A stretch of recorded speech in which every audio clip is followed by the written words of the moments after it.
हरे कृष्ण कृष्ण कृष्ण हरे हरे, हरे राम राम राम हरे हरे.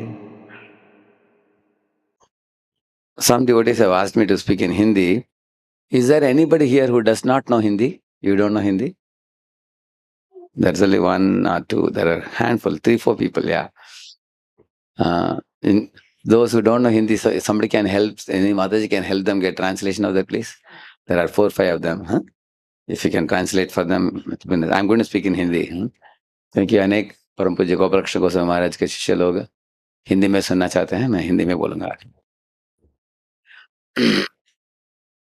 ये मेरे जीवन में परम सौभाग्य था कि 1995 में मैं जब पुणे में परम पूज्य गोपालकृष्ण महाराज की बात हुई थी परम पूज्य राधानाथ स्वामी के साथ, पुणे में कुछ भक्तों को भेजिए करके मुंबई से. उस समय से लेकर परम पूज्य गोपालकृष्ण महाराज के सानिध्यता, उनके आश्रय, उनके मार्गदर्शन, उनके दिव्य संग इत्यादि प्राप्त करने की बहुत बड़ा परम सौभाग्य मुझे मिला मेरे जीवन में. मेरे गुरु महाराज 1997 में मैं जब अध्यक्ष बना पुणे के, तब मेरे गुरु महाराज बोले कि उनके पास गया था मैं कुछ शिक्षा लेने के लिए. अध्यक्ष मतलब है मेरा कर्तव्य क्या है, क्या मुझे करना चाहिए, क्या नहीं करना चाहिए इत्यादि. मेरे गुरु महाराज ने अनेक उपदेश दी. मैं सब नोट्स बनाया उसका. और लास्ट इंस्ट्रक्शन जो दिया उन्होंने, तब उन्होंने बोला कि तुम्हारी रिपोर्टिंग अथॉरिटी पुणे में परम पूज्य गोपालकृष्ण गोस्वामी महाराज जी हैं, जो मेरे वरिष्ठ गुरु भाई हैं और प्रभुपाद जी के बहुत निकट पार्षद हैं. और मैं भी उनसे अनेक सुझाव लेता हूँ. सारे भारत के नेता जो भी हैं, बड़े बड़े महाराज जी लोग भी उनके ऊपर निर्भर हैं कुछ मार्गदर्शन के लिए. और तुम्हारा सौभाग्य कि तुम उनके अंडर में रहोगे, और अगर तुम उनको खुश करोगे तो मुझे खुश करोगे, बस. और अनेक बार मुझे भी पूछना नहीं है तुमको, उनसे पूछ लो, वो जो बोलते हैं करो, ऐसे बोला मेरे गुरु महाराज ने. तो उस समय से लेकर गोपालकृष्ण महाराज की शैली के बारे में मैं थोड़ा बताना चाहता हूँ, किस तरह है वो डेवलप करते हैं लोगों को. एक और तो आप देखेंगे परम पूज्य गोपालकृष्ण महाराज बहुत मधुर हैं. उनके कमरे में कार्यक्रम होने के बाद रात को 9, 9:30 बजे आकर बैठेंगे. 12 बजे तक बहुत लंबा लाइन लग जाता था. 400 लोग, 500 लोग, पति पत्नी बच्चे आते थे. उनके कमरे के अंदर जाना और दूसरी ओर निकलना. परिवार सहित लोग जाते थे. सब सर झुकना, महाराज को देखना, महाराज मुस्कुराते थे, उनको ठीक हो ना ऐसे पूछते थे हैं. और परिचय कराते थे. परिवार वाले लोग निकलते थे. तो महाराज जब मुझे देखते थे, मैं 2-3 विजिट में मैं भी जागरण रखा. मेरा सोचना था कि महाराज को सुलाने के बाद ही सोना चाहिए. 12, 12:30 हो गया, मेरा चक्कर आ गया मुझे. एक दिन मुझे बेहोश होने वाला था मैं. महाराज ने बोला, राधे श्याम, तुमको इसको वेट करने की जरूरत नहीं, तुम 10 बजे के पहले सो जाओ, ऐसे बोल दिया महाराज ने. तो महाराज के कमरे में जाकर मैं दंडवत प्रणाम करता था 10 बजे, मतलब मैं सोने जा रहा हूँ. उसके बाद लेकिन अगले दिन प्रातः काल में आल्टर में महाराज इसमें रहते थे, हैं आरती करते थे. लेकिन 10 बजे मैं जब सोने जाता था, महाराज मुझे बुलाकर बोलते थे, राधे श्याम, सारी पुजारियों को बोलो कि मैं अगले दिन सुबह नहीं आऊंगा, ठीक है ना. पुजारियों को बोल दो रात को लेट होने वाला, कल नहीं आऊंगा. मैं पुजारियों को खास करके बोलता था, लेकिन महाराज जी थे अगले दिन सुबह. ये महाराज की दूसरी लीला है. इस तरह बोलेंगे लेकिन आ जाएंगे. तो महाराज क्यों ऐसे बोलते थे, अगर हो सकता है कि शायद मैं आज जा नहीं पाऊंगा, लेकिन नींद को कम करके ऐसे सेवा देते थे ऐसे. तो इसी तरह उनके उत्साह की सीमा ही नहीं है. जब गुरु पूजा गाते थे, पहले गोविंदम आदि पुरुषम होने के बाद जब करता लेते थे, हम लोग प्रभुपाद जी को लेकर जाते थे. तो उस समय महाराज जी यशोमती नंदन गाते थे. यशोमती नंदन, ब्रजवर नागर, पूरा गीत गाते थे शिव ग्रह के लिए, भगवान के लिए. उसके बाद प्रभुपाद जी की गुरु पूजा चालू करते थे. और 8 बजे के निकट मेरे कान में महाराज पूछते थे, तो Radhe Shyam, you all and Guru Puja by 8 o'clock? मैं बोलता था, "हाँ महाराज, करेक्ट।" उसके बाद Bhagavatam class. "I think I should be ending now, correct?" ऐसे पूछते थे। "क्या अभी पूरा कर दूँ?" तो मैं उनको बोलता था, "आपकी मर्ज़ी।" ऐसे बोलता था। उसके बाद चलता था गुरु पूजा पौने 9 बजे तक। हरि बोल, हरि बोल, हर अनेक बार हरि बोल, हैं। क्योंकि महाराज का उत्साह बढ़ गया तो कोई उनको रोक नहीं सकते हैं कीर्तन में। कीर्तन हरे कृष्ण चलाते रहेंगे महाराज जी। उसके बाद क्लास चालू होता था पौने 9 बजे और साढ़े 10 बा 11 बजे तक जाता था ऐसे। तो इस तरह महाराज की विग्रह आराधना में उत्साह, कीर्तन में उत्साह, हाँ, इस तरह बुक डिस्ट्रीब्यूशन के में उत्साह, अरे बहुत अनेक सेवाओं में इतना बड़ा उत्साह था महाराज की। तो उनके उत्साह से हम बहुत प्रेरित हुए हैं और उनके शिष्यों को कैसे ख्याल रखते थे इसके बारे में 2 शब्द बोलना चाहता हूँ। मैं ऐसे पढ़ा कि गुरु के संबंध में एक परिभाषा पढ़ा, A preceptor is one who chases after the disciple. Huh? Because once a disciple is committed, then the preceptor has to chase and purify the disciple. ऐसे मैंने पढ़ा है शास्त्र में पहले। प्रिसेप्टर ऐसा व्यक्ति है, अगर वो उसका खुद को बदनाम भी हो लेकिन फिर भी छोड़ेगा नहीं, उसको शुद्धिकरण करके ही छोड़ेगा उसको। तो महाराज क्या करते थे, एक शिष्य था उनके जो पहले कैटरिंग करता था उनके कॉलेज में, एक कॉलेज में करता था वेजिटेरियन कैटरिंग। उसको ऐसे 25,000 मिलता था महीने में ऐसे। बाद में नॉन-वेज कैटरिंग उसके परिवार वालों ने चालू करने के लिए बोला, उसको 1 लाख से ज़्यादा मिलने लगा। लेकिन भक्ति में जब जुड़ा, नॉन-वेज कैटरिंग छोड़ दिया वो। वापस वेजिटेरियन कैटरिंग शुरू किया। परिवार वाले सब हल्ला-गुल्ला मचाने लगे। बोले कि अरे! इधर 1 लाख मिलता है, उधर 25,000, ये क्या हरे कृष्ण वाले ने बिगाड़ दिया तुम्हारे बिज़नेस, हैं? ऐसे बोलने लगे। वो आकर भक्तों को रोता था। भक्त लोगों ने बोला कि और 2-4 कॉलेज ले लो। और वेजिटेरियन कैटरिंग करो। उसने बहुत पूरा जान लगाकर ऐसे किया। अभी उसको 17,000 25,000 तक आने लगा वेजिटेरियन में। लेकिन उसके आगे काम करने के लिए उसके पास शक्ति नहीं, क्योंकि वो 16 घंटा काम करता है अभी। ऐसे। लेकिन माता-पिता ने फिर भी बोला, "अरे! अभी 3-4 कॉलेज में नॉन-वेज शुरू करोगे तो 4 लाख आ जाएगा तुम्हारा, 3-4 लाख।" ऐसे वो लोग उसको पुश करने लगे। बाद में वो फ़ोर्स करके दीक्षा भी ले लिया उसने। लेकिन दीक्षा लेकर उसका विवाह हुई। उसके बाद परिवार वाले अपने सब नाता-रिश्तों को पकड़कर उसके पीछे पड़ने लगे हैं, जिसके कारण वो वापस चालू किया वो नॉन-वेज कैटरिंग। जब महाराज जी के कान में ये बात किसी ने डाला, महाराज ने बोला, "तुरंत उसको बुलाओ, हाँ, मुझे बात करना है।" तो जब भक्त लोगों ने फ़ोन किया उसको, वो बोल रहा था, "नहीं, नहीं, मैं महाराज जी को डिस्टर्ब नहीं करना चाहता, महाराज इतने बड़े व्यक्ति हैं।" हाँ। तो भक्त लोगों ने बोला, "महाराज आपको डिस्टर्ब नहीं करना चाहता बोलता है।" महाराज बोले, "मैं उसको डिस्टर्ब करना चाहता हूँ।" वो मेरे पास फ़ोन दो, फ़ोन ले लिया महाराज ने, "हे हरि बोल, आ जाओ, तुमसे बात करना है।"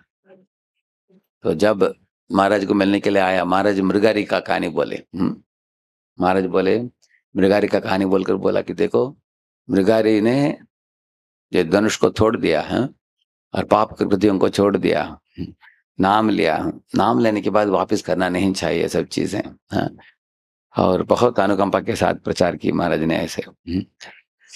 इस तरह और एक व्यक्ति था, महाराज इन लोगों का नाम भी याद रखते हैं। किसी को सुधारना हो तो महाराज आते ही महाराज ने पूछा, वो आता है क्या वो? और तो लोगों ने बोला कि महाराज आता नहीं है आजकल, उसको एक फ़ोन लगाओ, हाँ? फ़ोन लगा देते हैं। महाराज बोलते, "हरि बोल, मैं पुणे में आया हूँ।" महाराज बोले, "महाराज पुणे में आए क्या? मैं आ जाता हूँ अभी, आज हैं? आज आ जाऊँगा मैं तुरंत।" तुरंत बड़ा गाड़ी लेकर, बहुत धनी व्यक्ति था वो, हाँ? एकदम बड़ा गार्लैंड लेकर आया, जैसे बालाजी को डालते हैं हम लोग ऐसे। इतना बड़ा गार्लैंड लगाया महाराज के गले में, महाराज गला ऐसा महाराज बोले, "इतना भारी गार्लैंड लेके आया तुमने?" हाँ? महाराज बोले, "मैं तुम्हारे गार्लैंड से मैं खुश हूँ, लेकिन अगर तुम हर रविवार को मंदिर में आओगे, मैं तुमसे और ज़्यादा खुश हो जाऊँगा।" ऐसे बोले। महाराज बोले, "मैं इसलिए तुमको बुलाए हूँ, नहीं कि मैं आया हूँ। इसलिए मैं तुमको बुलाए हूँ, ये बोलने के लिए कि हर संडे आओ, हाँ? भक्तों को मिलो, भगवान का दर्शन करो, प्रसाद पाओ।" वो बोला, "महाराज जी इतना काम व्यस्त है, स्ट्रेस बहुत होता है," बोला उसने। महाराज बोले, "स्ट्रेस तुम्हारा उतर जाएगा इधर आओगे तो, हैं? मंदिर में आ जाओ, भगवान सब स्ट्रेस ले लेंगे तुम्हारा।" तो इस तरह महाराज फ़ोन करके बुलाकर उनको उपदेश दिया ऐसे। और एक धनी व्यक्ति था, करोड़पति था। महाराज जब मैं उनके कमरे में था, महाराज ने भक्तों को बोला कि उसको फ़ोन लगाओ। महाराज बोले, "मैं आया हूँ पुणे में।" तो वो व्यक्ति पूछ रहा था, "महाराज कब तक हैं आप?" महाराज बोले, "इस बार मैं 2 ही दिन आया हूँ, आज और कल।" वो बोला, "फिर तो मैं मिल नहीं पाऊँगा महाराज आपको, क्योंकि आज और कल इतने बिज़नेस लोग आ रहे हैं, पूरा समय हमारा बिज़ी है। ठीक है, आप अगली बार जब आएँगे बोल देना, मैं आता हूँ आपको मिलने के लिए।" ऐसे बोला उसने। महाराज बोले, "आपको आने की ज़रूरत नहीं, मैं आ जाऊँगा आपके घर में।" हैं? तो उस दिन शाम को मुझे भी लेके गए महाराज। हम पहुँच गए, शाम वो 3 घंटा दिया महाराज जी को, हैं? 2-3 घंटा उनके घर में कीर्तन हुआ, महाराज ने उपदेश दिया उनको। वो सब बिज़नेस लोगों को बोल दिया, आज आपको टाइम नहीं मिलेगा, निकाल दिया उनको। महाराज जी पूरा उनको प्रचार किया। तो वो व्यक्ति था, प्रभुपाद जी को उन्होंने बोला था कि मैं ज़मीन दूँगा आपको उधर महाबलेश्वर में हिल स्टेशन है, पुणे के निकट। पुणे से लगभग 2 घंटा, 2.5 घंटा। उधर एक बड़ा हिल स्टेशन है, उधर मैं ज़मीन दूँगा करके प्रभुपाद जी को बोला था। ज़मीन मार करके रखा भी था, लेकिन दिया नहीं था वो। हाँ, तो महाराज जब उसके साथ बात करते-करते याद भी दिलाया कि आपने वचन दिया है प्रभुपाद जी को। वो बोला, "हाँ महाराज, देना ही है, भविष्य में प्लान है।" महाराज बोले, "भविष्य में इस तरह की चीज़ों को छोड़ना नहीं चाहिए।" उसका भी वयस बढ़ गया था, उसका भी लगभग 78 ऐसा था। तो दूसरी ट्रिप महाराज जब आए, महाराज जी उसको बोला, "एक ट्रिप बनाते हैं, उधर आ जाइए।" तो उधर ट्रिप बनाया, जाकर ज़मीन देखा, महाराज जी उसको बोला कि ये कर दो, साइन कर दो, पूरा खत्म कर दो। तो वो साइन करके देने के बाद वो 1 साल बाद चला गया वो, उसके हैं। अभी वो जुहू मंदिर उधर एक डेवलप किया है, वो लोगों ने एक हिल स्टेशन में एक तो महाराज जी इस तरह सब तरह के लोगों को अ, ख़ास करके पकड़ कर उपदेश देंगे, छोड़ेंगे नहीं लोगों को आसानी से, याद रखते हैं उनका, हाँ। अगर उनका नाम भी भूल गया तो महाराज बोलेंगे, वो एक डॉक्टर आता था ना, उसका नाम क्या है? हाँ, ऐसे पूछते थे। वो थोड़ा छोटा था, हैं, उसके बीबी और 2 बच्चे हैं उसके। तो भक्त लोग नाम बोलते थे, उसको बुला कर लेके आते थे, महाराज ये यहाँ यही है, बुलाओ, से मिलो। तो इस तरह भक्तों को याद रखते थे वो, कौन कौन-कौन उनसे दीक्षा ले रहे हैं, कौन क्या कर रहा है। ये तो इस तरह के श्रेणी के भक्तों के बारे में मैंने बोला, और एक श्रेणी के बारे में बोलूँगा आपको। जो महाराज जी के शिष्य हैं, लेकिन कुछ-कुछ लोग हैं जो शास्त्र पठन में और अ, वैष्णव सदाचार में अभी तक निपुणता प्राप्त नहीं किया है। हाँ, कुछ-कुछ लोगों के अंदर थोड़े अवगुण भी होते हैं, जैसे थोड़ा ज़्यादा नाराज़ हो जाते हैं। हाँ, कुछ लोग ये करते हैं, मैंने पैसा को इधर लेके उधर डालना, उधर से इधर डालना, ऐसे कुछ लोग थे। कुछ लोग नाराज़ हो जाते थे। इस तरह के कुछ लोग थे, लेकिन वो लोग बहुत प्रचुर मात्रा में सेवा देते थे वो लोग। हाँ, जैसे बुक डिस्ट्रीब्यूशन बहुत करते थे। हाँ, बड़े-बड़े कार्यक्रम आयोजन करते थे महाराज जी के लिए। हाँ, और बहुत कसरत करने वाले भक्त थे। थोड़े they are like passionate devotees, हाँ। They are devotees but very passionately engaged in mission, हाँ, ऐसे भक्त थे। तो महाराज जी का सोचना ऐसा है कि अगर एक भक्त में कुछ अवगुण भी क्यों ना हो, वो लगा हुआ है सही तरह से सेवा में। ऐसे बोलते थे बाकी भक्तों को। देखो तुम लोग शिकायत करने में शिकायत करने के लिए पॉइंट्स बनाते हो 10-15 पॉइंट, उसमें ये दोष है, वो दोष है, तुम क्या करते हो बताओ? ऐसे पूछते थे। तुम किताब वितरण नहीं करते, हरिनाम संकीर्तन नहीं करते, प्रसाद वितरण नहीं करते, फंड्स रेज़िंग नहीं करते, संस्था में करते नहीं, एक ही चीज़ करते हो, आप लोग पैड और पेन लेकर सबका दोष निकालते हो। इससे क्या लाभ हुआ हमारे संस्था को? महाराज ऐसे बोलते थे हम। वो दूसरा व्यक्ति है, उसमें थोड़े अवगुण हैं, थोड़ा तकलीफ है उसको, वो उसके साथ लड़ रहा है, लेकिन कम से कम वो सेवा दे रहा है वो, हाँ, प्रभुपाद की मिशन में। जो सेवा दे रहा है, धीरे-धीरे वो सुधर जाएगा वो, हाँ। ऐसे महाराज जी लोगों को समझाते थे ऐसे, अनेक लोग कभी शिकायत करने के लिए जाते थे उनके पास। और ये लोग जाने के बाद उस भक्त को बुलाते थे, हाँ, "अरे तुम क्यों इस तरह तुम नाराज़ होते हो भक्तों से, हैं?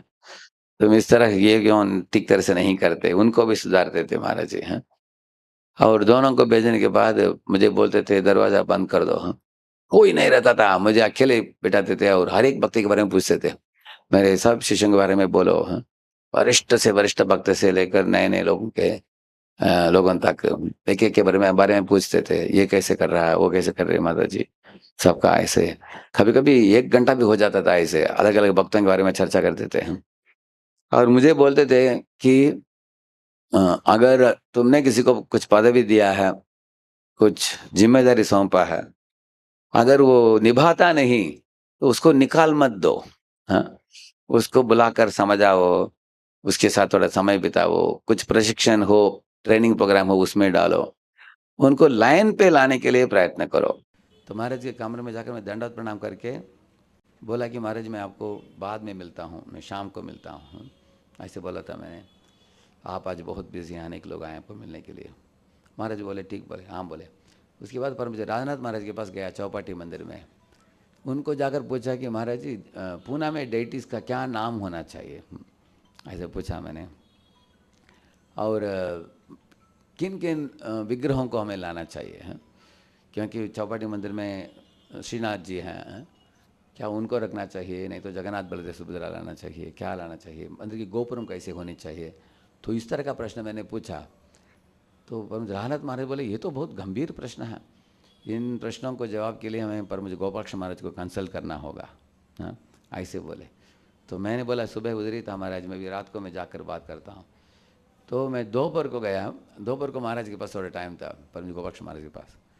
तो उनके कमरे में पहुँच गया, पूछा महाराज के इस प्रश्न। महाराज बोले ये तो गंभीर प्रश्न पूछ दिया तुमने, इसके लिए तो मुझे राजनाथ स्वामी से कंसल्ट करना पड़ेगा, ऐसे बोला उन्होंने। मैंने सोचा दोनों वही बोल रहे हैं, अभी कैसे दोनों को लाया जाए साथ में। ये जुहू मंदिर में बड़े पदवी में है महाराज जी, राजनाथ स्वामी उधर चौपाटी मंदिर में, इन लोगों को मुलाकात आसानी से होता नहीं, कभी कभी होता है, हाँ? तो मैंने बोला महाराज जी आप दोनों को फ़ोन में कनेक्ट कर सकते हैं कि महाराज बोले ये फ़ोन फ़ोन में बात करके ये सब निष्कर्ष नहीं निकाल पाएंगे, ऐसे बोले, ये तो गंभीर बात है।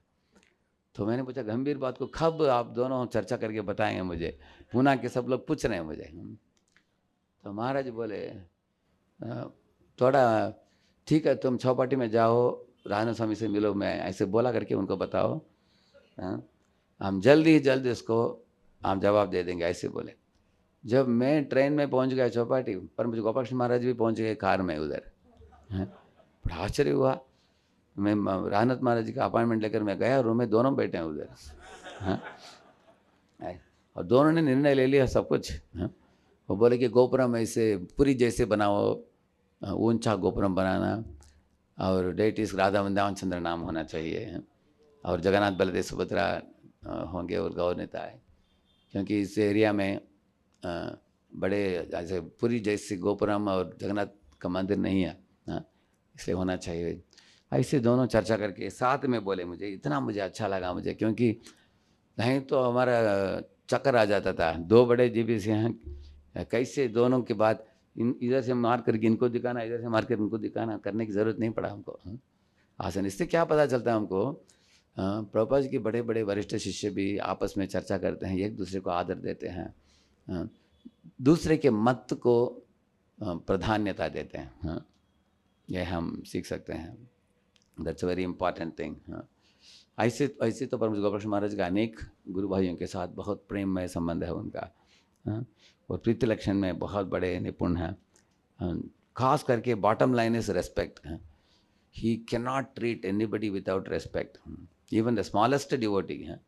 Youngest devotee he will treat with so much respect। यही कारण है जिसके कारण गुरु भाइयों को तो पूछने की ज़रूरत ही नहीं, क्योंकि गुरु भाइयों को इतना मानते हैं वो, हाँ?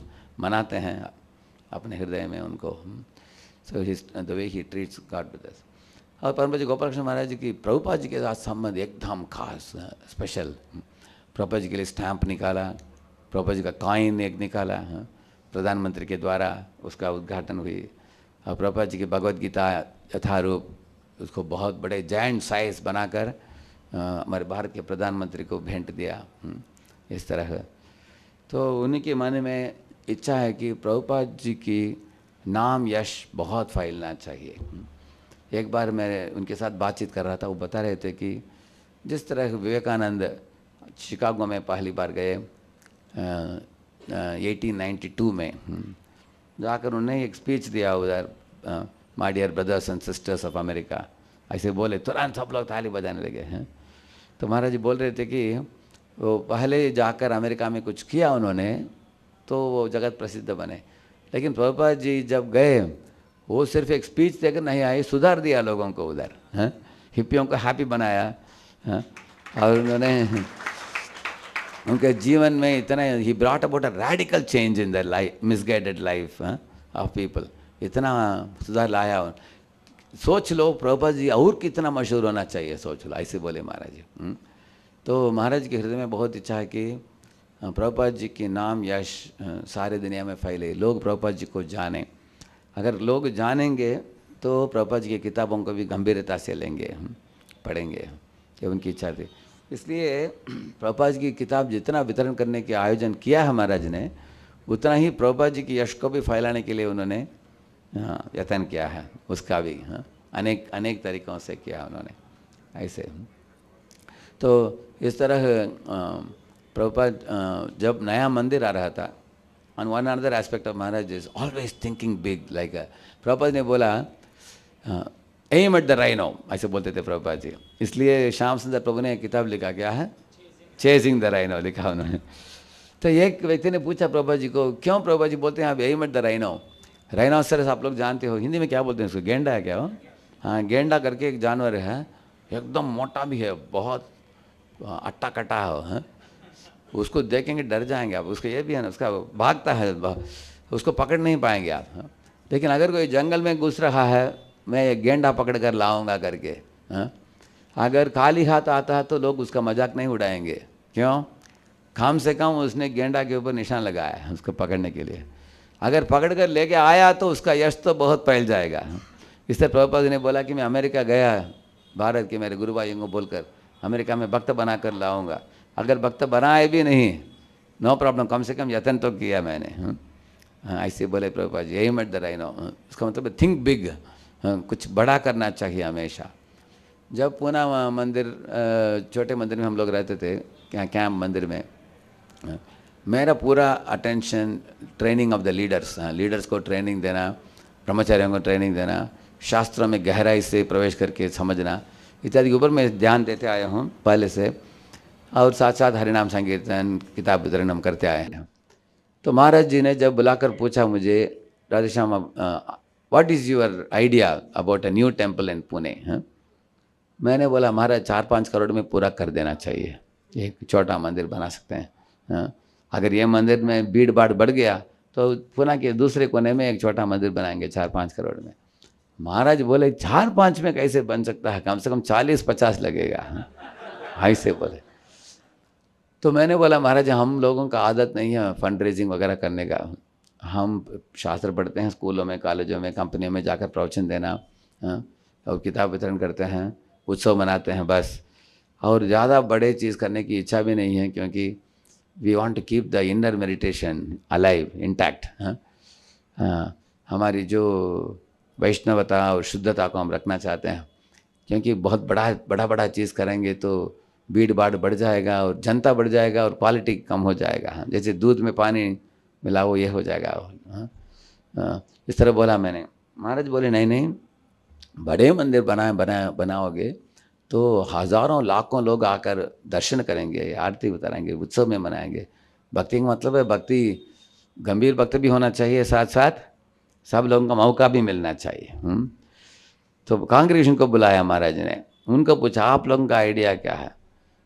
कांग्रेगेशन बोले महाराज आपने जो बोला सही बोला आपने, 40-50 करोड़ में एक मंदिर होगा, वो ही अच्छा है। तो महाराज ने मुझे बोला देखो कांग्रेगेशन चाहता है इसलिए तुमको करना ही पड़ेगा, ऐसे बोले मुझे। तो उसके बाद हम लोगों ने स्कीम वगैरह बनाई। महाराज बोले देखो मैं शुरू से मंदिर पूरे होने तक मैं सहयोग दूंगा, मैं रेगुलर आऊँगा। तो उन सालों में महाराज जी 5-5 बार आते थे, 4-5 बार आते थे। हमारे कंस्ट्रक्शन टीम था, फाइनेंस टीम था, फंड रेजिंग टीम, सबको महाराज मिलते थे, घंटों घंटे बिताते थे उनके साथ। उनका बड़ा हाथ है उसमें। एक व्यक्ति आया हमारे मंदिर में, एक बूढ़ा व्यक्ति था, उसका 83-84 उम्र था उसका, वो नाम था उसका बैनर्जी करके, आर्मी में, वो एक आर्मी कर्नल था वो। तो उसका एक बंगलो था उसका। एक दिन आकर राधा कुंज बिहारी के सुंदर दर्शन किया, उसको बहुत अच्छा लगा उनको, श्री राधा कुंज बिहारी कृष्णगार। तब उन्होंने पूछा लोगों को इसका लीडर कौन है करके, तो वो लोग बता रहे थे कि इधर का बड़े लीडर जो है पर मुझे गोपाल कृष्ण महाराज इधर आए हैं, हाँ, अभी कमरे में हैं, अभी आएंगे, महाराज जी क्लास देंगे। तो क्लास होने के बाद वो महाराज के पास अप्रिशिएट किया। उसने बोला कि महाराज जी आप लोगों का मंदिर एकदम फर्स्ट क्लास है, इतना सुंदर श्रृंगार मैंने कहीं देखा नहीं, भगवान को अच्छा सजाते हैं, मनाते हैं, कीर्तन करते हैं। महाराज ने तुरंत उनको बोला वो मेरे कमरे में आओ, बुला लिया महाराज ने, नया नया आदमी था वो, कमरे में लेकर गए, आधा घंटा बात किया उसने महाराज के साथ। महाराज ने उसको पूछा कि आर्मी में तुम्हारा पोस्ट क्या था, क्या करते थे, सब पूछ रहे थे महाराज जी। तब उसने महाराज जी को बोला कि मेरे घर के बीच में जो ब्रह्म स्थान है उधर एक बहुत बड़ा बालाजी है, लाइफ साइज बालाजी है मेरे पास, हाँ, ऐसे बोला उसने। महाराज को बड़ा आश्चर्य हुआ। महाराज बोले मैं आकर देखता हूँ, खुद लेके जाओ। तो गाड़ी में लेकर गया महाराज को। महाराज जाकर देखकर आकर हम लोगों को बोले इतना बड़ा बालाजी मैंने किसी के घर में देखा नहीं है, बालाजी इतना साइज का होता है, घर में इतना होता है, ये तो लाइफ साइज बालाजी है, घर के बीच में रखा हुआ है। लेकिन उसके बीबी नहीं, बच्चे नहीं, कोई नहीं, सब अकेला रहता, अभी वो सब गुजर गए हैं, कोई नहीं है। तो वो महाराज को बोल रहा था कि महाराज जी कोई मंदिर से आकर कोई पूजा करेंगे बालाजी का, अच्छा होगा, मैं बूढ़ा हो गया हूँ, कर नहीं पा रहा हूँ। तुरंत महाराज ने हम लोग को आदेश दिया हर दिन जाओ आप लोग, सुबह शाम 2 टाइम बालाजी की पूजा होना चाहिए। बालाजी का बहुत पुराने कपड़े थे, गंदे थे, तो उनको नहा कर धुला कर अभिषेक करके मैंने भी जाकर पूजा किया है मंदिरों में, हैं। हम लोग टर्न लेकर जाते थे पुजारी लोग। तो ऐसे हम लोगों ने 3 महीना किया। दूसरी बार जब परम पूज्य गोपाल कृष्ण महाराज आए पुणे में, भानर जी ने हमको बोला कि मिलना है उनसे। तो आकर कमरे में मिला, महाराज बोला कि महाराज जी आपके पास एक ही बात बोला मैंने, इसके बाद हमारे बालाजी का इतना धूमधाम से पूजा हो रहा है, मैं बहुत खुश हो गया। तो वो बोला कि मेरा देहांत होने के पहले मैं सोच रहा हूँ कि मेरे घर की प्रॉपर्टी को इस्कॉन के नाम में लिख दूँ, हाँ? और वो बोला कि मेरा एक ही शर्त है, अगर मेरे बालाजी के लिए एक मंदिर बनाइए और उनको संभालने के लिए व्यवस्था कीजिए तो मेरे घर में आपको दे दूंगा। महाराज ने तुरंत मुझे बुलाया उनके कमरे में, बोला कि इस तरह का इनका विनती है। महाराज ने वचन दिया उनको, हम करेंगे ऐसे। तो उसके बाद उन्होंने घर दिया और अगले साल वो उसका देहांत हो गया उसका। हम लोग श्मशान में भी लगभग 500 लोग आके कीर्तन किया जब वो बैनर। तो उनके घर को जब बेचा हमने 1.5 करोड़, तो उससे ही हमने एनएससीसी का जमीन खरीदा, हाँ। तो बालाजी दैट हाउस, अदरवाइज हमारे पास सीड मनी नहीं था जमीन खरीदने के लिए। वो जमीन खरीदने के बाद उसके बाद बालाजी पैसा लाने लगे साहब उधर खड़े होकर बालाजी के लिए मंदिर बनाया। तो मैं क्यों बोला आपको, महाराज ख्याल रखते हैं और साथ साथ इस तरह के लोग जिनमें थोड़ा रुचि हो भगवान को सेवा देने के लिए, महाराज ऐसे लोगों को कमरे में बुलाकर कभी कभी घंटों भी बात करेंगे, कभी कभी उनके घर में भी पहुंच जाएंगे, फ़ोन में भी बात करेंगे। हाँ, वन स्पेशल क्वालिटी ऑफ महाराज बताना चाहता हूँ, हम लोगों को आसानी से टेलीफोन में प्राप्त होते थे। हाँ, कभी भी मुझे बुलाना हो, अगर कब महाराज पुणे आने वाले हैं, मैं तुरंत दोपहर को हो सुबह हो कभी भी हो फ़ोन करता हूँ, तुरंत महाराज मिल जाते थे फ़ोन में। उनके सर्वेंट बोलते थे महाराज राधे श्याम का फ़ोन है, तुरंत महाराज ले लेते थे उसको। इतना ऐसे गुरुजनों को मिलना बहुत मुश्किल है। कभी कभी हम ईमेल लिखते हैं, कभी कभी व्यक्तिगत रूप में से भी मिल नहीं पाते हैं, लेकिन महाराज हमेशा सोचते हैं कि कोई उनके मंदिर के लीडर्स जो हैं, जो मंदिर को योगदान दे रहे हैं, मंदिर को चला रहे हैं, उनके ऊपर बड़ा ध्यान है महाराज जी का। तो कभी भी फ़ोन में फिक्स करते थे और आ जाते थे। इस तरह से उनका योगदान बहुत है एडमिनिस्ट्रेशन मैनेजमेंट में। एक बार मैं उनको पूछा, महाराज मैंने सुना कि आप रशिया जाने वाले हैं, आप रशिया के भी कुछ मंदिरों का जीबीसी है क्या? ऐसे मैंने गलत से पूछ लिया बहुत सालों के पहले शुरुआत में 2001 में ऐसे पूछा। महाराज जी हंस पड़े, बोले कि रशिया में पहले प्रभुपाद जी ने मुझे भेजा था उधर। उधर जो बिल्डिंग्स जो हैं उसके नीचे सेलर में वो लोगों का प्रिंटिंग प्रेस मशीन था। क्यों? तो किसी के घर में नहीं रखते थे, घर में रखेंगे तो अरेस्ट हो जाएंगे। हाँ, सेलर में रखते थे, चाहते थे। जब केजीबी के लोग आकर मशीन को उठा कर लेकर जाते थे, उसका ओनरशिप कोई नहीं लेते थे उसका। हाँ, क्योंकि वो उन दिनों में छपाना मना था और किताब वितरण करना मना था। उस समय ज़माने में भी महाराज इतना रिस्क लेकर आयरन कर्टन ऐसे कंट्रीज़ में भी जाकर, छाप कर, वितरण करके अनेक भक्तों को भक्ति में लाने में महाराज बोले थे उधर 80 से ज़्यादा केंद्र है। हाँ, महाराज बोले उसमें 40-50 केंद्रों में मैं जाता हूँ। इतना तक कि मैं रशियन भी जानता हूँ, रशियन में लेक्चर भी दे सकता हूँ। ऐसे बोले। हाँ। और महाराज बोले रशिया में बहुत अनेक श्रद्धालु गंभीर भक्त हैं। हाँ, महाराज बता रहे थे ऐसे। तो महाराज इस तरह से रशिया हो, केन्या हो, अमेरिका हो, जब भी अमेरिका में मैं ट्रैवल करता हूँ, अभी वाशिंगटन डीसी से लेकर मैं 8-10 जगह ट्रैवल करता हूँ, सब जगह में महाराज के अनेक शिष्य भी हैं और महाराज रेगुलर हर साल सफ़र करते हैं उधर, सुना मैंने।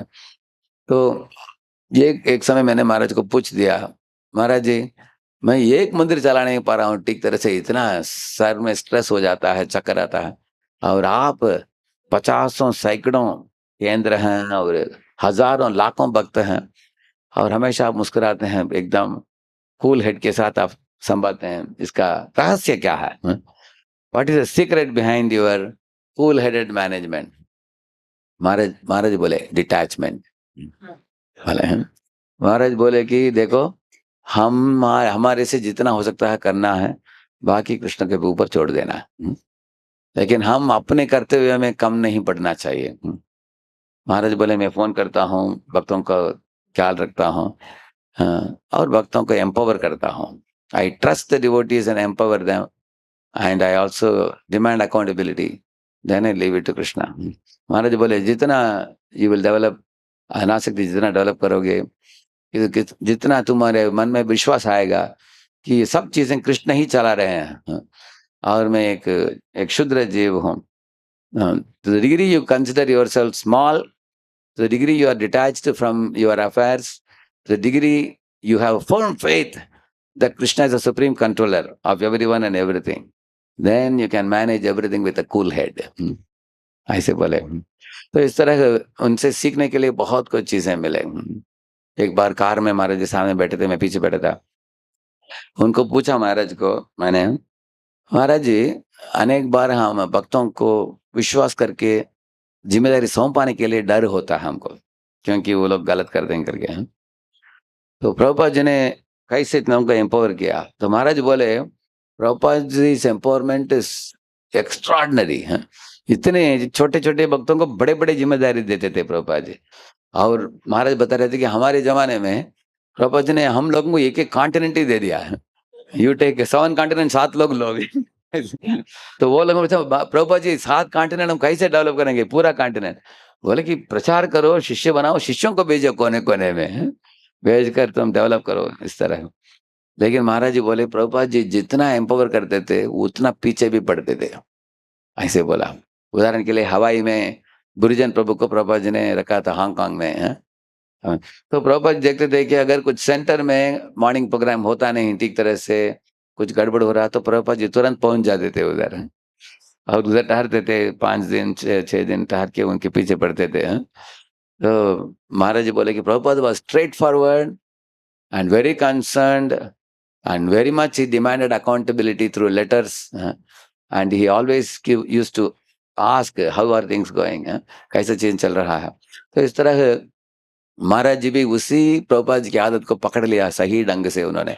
आप देखेंगे दिल्ली मंदिर में जाकर देखेंगे, एनसीआर में महाराज जी के अनेक गृहस्थ भक्त हैं जो बड़े बड़े बिजनेसमैन हैं, लेकिन एक एक बड़ा जिम्मेदारी खुद लिया है। एक उदाहरण के लिए अभी फूड फॉर लाइफ है, अन्नामृत, उसको चलाने वाले एक बड़े बिजनेसमैन हैं। तो पति पत्नी उनके सारे परिवार उस जिम्मेदारी को लिया है ऐसे, हैं।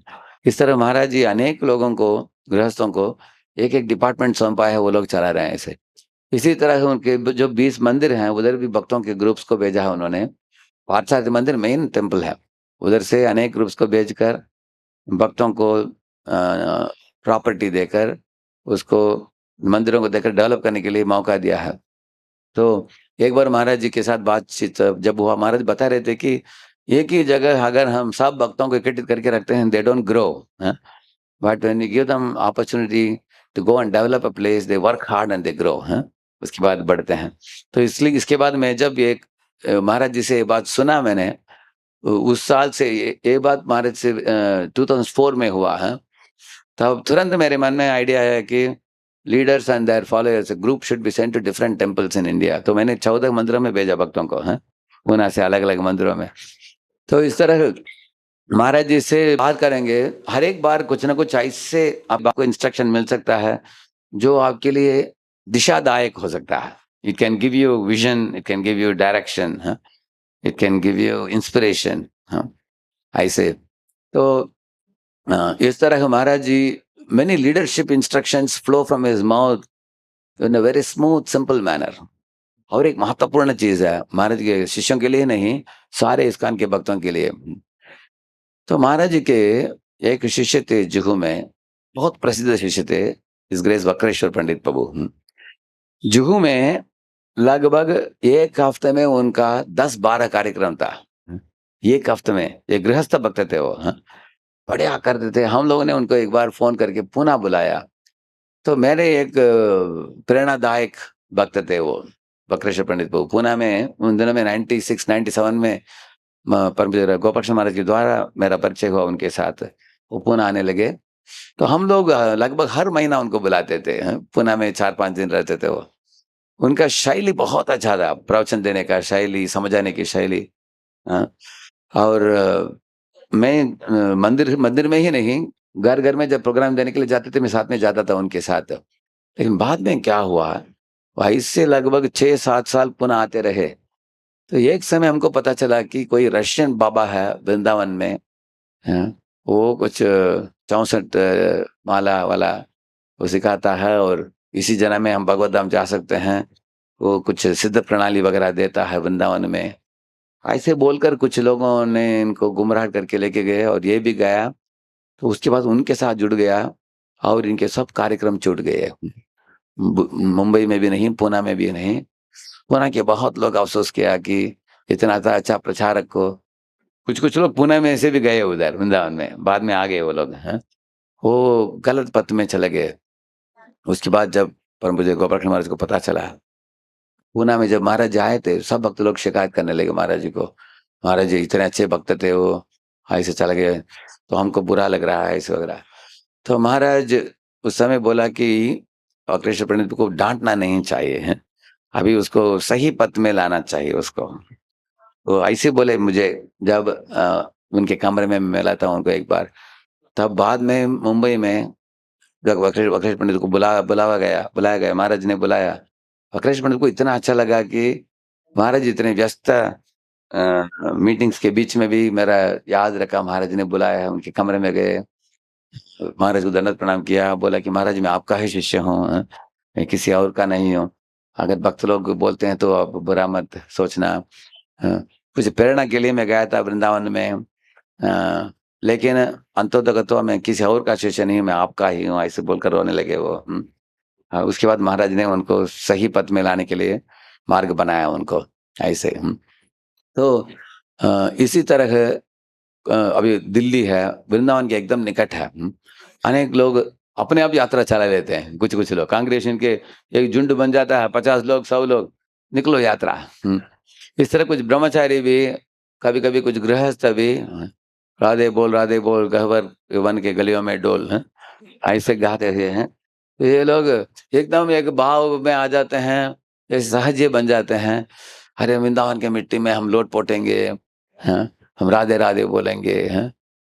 ऐसे ऐसे कुछ लोग योजना भी बनाते हैं कि वृंदावन में एक घर बना लो, शहर में भी रखो, पूना में भी, दिल्ली में भी घर रखो, लेकिन वृंदावन में भी एक छोटा घर बना लो। बुड्ढे होने के बाद जब अगर हम 60 उम्र हो गया, चलो वृंदावन में जाकर आराम करो, माला घुमाओ, वृंदावन में शरीर छोड़ोगे, तो भगवत धाम चले जाओगे। इस तरह अनेक लोग सोचते हैं। महाराज का इसके बारे में सोचना एकदम अलग है, विरुद्ध है।